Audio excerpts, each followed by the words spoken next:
Здравствуйте!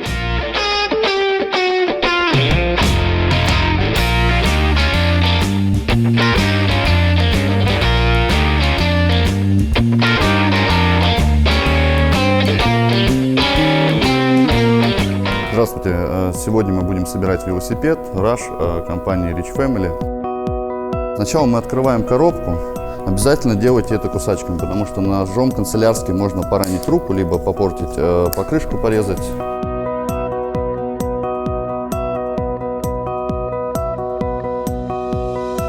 Все, велосипед мы очистили от всей упаковки, которая нам не понадобится.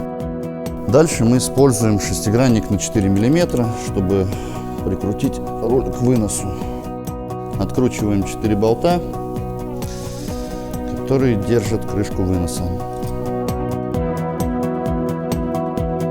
Очень важно правильно расположить руль. И основная задача не перепутать тормозные рубашки, назовем их так, гидролинии, рубашки, чтобы все у нас шло правильно. Потому что если мы перепутаем, правильно оно работать не будет. Так, все, ставим руль на место, закрываем крышкой. Основная задача, чтобы зазор сверху руля и выноса и крышки и снизу был одинаковый. Равномерно протягиваем все 4 болта, чтобы они у нас были равномерно закручены. Все, руль мы установили, теперь мы будем ставить переднее колесо. Вот, собственно, сам эксцентрик. Основная задача, чтобы пружиночка узкой стороной упиралась в ось. Если будет наоборот, у нас колесо ровно не встанет в вилку. Все, поставили, закрутили. Теперь вставляем колесо в велосипед. Так, с одной стороны мы подтягиваем эксцентрик и с другой просто зажимаем. Все, колесо на месте стоит, никуда оно не денется, не выпадет. Так, колесо все у нас готово, все, велосипед стоит. Теперь надо собрать нам седло прикрутить к подседельному штырю. Здесь мы используем шестигранник на 6 мм, чтобы немножечко ослабить болт затяжки. Но ни в коем случае не надо его откручивать. Вот так вот выглядит этот зажим. Ослабляем вот этот болтик, но чтобы у нас гаечка это не соскочила с болта. Все, поворачиваем на 90 градусов, ставим сидушечку. То есть все, зажим у нас встал на полозье. И теперь нам надо только закрутить болт на 6 мм. Здесь у нас подседельный зажим с эксцентриком, такой же, как на переднем колесе. Вставляем сидушку, поджимаем вот эту гаечку. Все. Выставляем. Все, мы выставили горизонтально, посередине. И теперь закручиваем болтик. Все, велосипед в принципе почти полностью у нас готов. Осталось поставить, прикрутить педали. У педалей есть очень важная особенность. У них разная резьба. Вот L, R, right, left, левая, правая. Соответственно, у них разная резьба. На правой педали правая резьба, на левой педали левая резьба. Для установки педалей нам понадобится ключ на 15. И вкручиваем все аккуратненько. Зашла резьба и докручиваем как можно больше.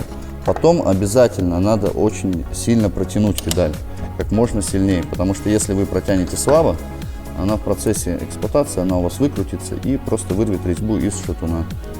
После того, как мы установили педали и протянули, надо обязательно затянуть шатуны. Вот, притянуть их очень хорошо к каретке, как можно сильнее. Потому что в процессе езды они, бывает, откручиваются, и потом он выйдет из строя, надо будет его менять. После того, как велосипед у нас все в собранном состоянии, мы начинаем с настройки руля. То есть надо отрегулировать рулевую колонку, выставить направление руля и выставить положение рулевых рычагов. Для этого нам опять понадобится шестигранник на 4. Для начала отпускаем, ослабляем 2 верхних болта. выставляем руль так, как нам удобно. Регулируем положение тормозных рычагов, центр руля выставляем. Все, затягиваем уже окончательно. И окончательно проверяем все 4 болта на выносе. Все, с положением руля мы закончили. Теперь нам надо прямолинейность руля подрегулировать. Здесь есть 3 болта на выносе. Так, теперь мы верхним болтом регулируем люфт рулевой колонки. Зажимаем передний тормоз, держимся рукой и на ощупь проверяем. Подтягиваем немножко, проверяем. И надо подтягивать до тех пор, пока люфт не прекратится.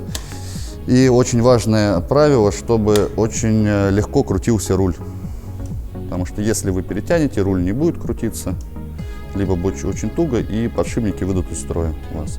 Рулевая колонка у нас отрегулирована. Теперь выставляем прямолинейность руля и затягиваем 2 боковых болта.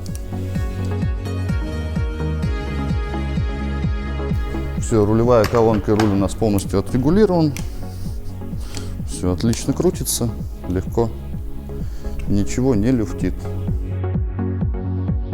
Сейчас я вам расскажу про регулировку руля и рулевой колонки другой немножко системы, так называемая дюймовая вилка.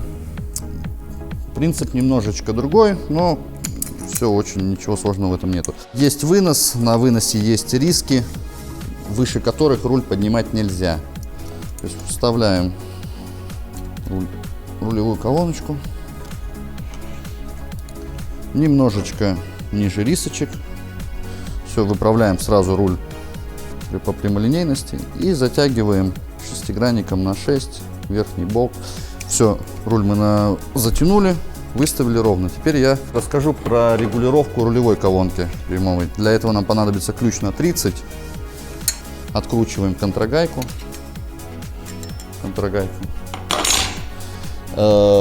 Контрагайку мы открутили. Здесь основная гайка, которая регулирует люфт рулевой колонки. То есть, зажимая передний тормоз, рукой мы подкручиваем гайку и до тех пор, пока люфт не прекратится. И потом затягиваем контрагайку. И надо проверить, чтобы руль легко крутился. Все. Настроили. И теперь контрагайку ключом на 30 мы закручиваем. Надо добиться того, чтобы не было люфта и чтобы руль легко вращался. Все, настройка рулевой колонки готова. Все, сборка велосипеда у нас закончена. Сейчас нам надо проверить накачку колес. На давление в колесах обязательно должно быть рекомендованное производителем, но, как правило, это от 2,8 до 4,5 атмосфер. На каждой покрышке это указано. Здесь стоит обычный автомобильный ниппель, вы можете накачать любым ножным, ручным насосом с манометром, либо на любой шиномонтажке, заправке. Собственно, и старайтесь проверять давление колес, ну, хотя бы раз в неделю при активном катании. Все, ваш велосипед готов. Приятных вам поездок. До свидания.